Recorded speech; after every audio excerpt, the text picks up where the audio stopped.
In this video, I'm going to show you how to use the group selection feature of Visual Learning Plant Identification.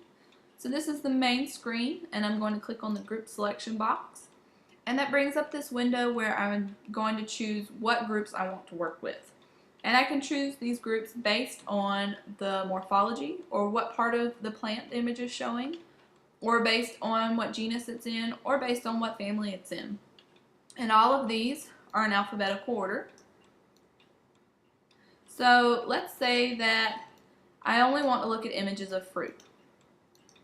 If I check that box, I can see that means I've selected for 840 different images. But maybe I only want to study a few certain families.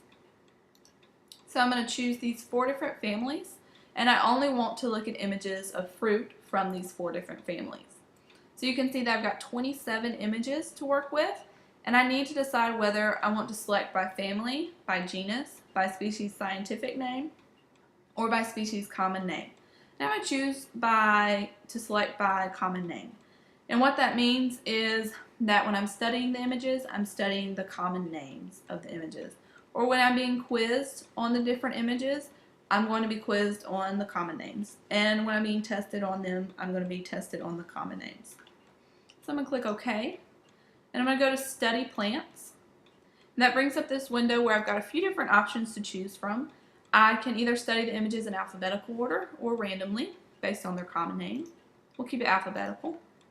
I can use the arrow keys to guide myself, or I can use Auto Image Display. And down here, I can decide how long I want the images to display for.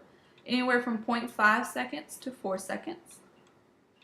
Let's see, I'm going to instead use arrow keys. And I can either show the image only by itself, or I can show the image with the name. In this case, it's going to be with the common name because that's what we selected. And if I chose to, I could also show the family name with that. So let's click Continue, and you can see we get all these images of the various fruits from the families that we chose, and we're studying only the common names.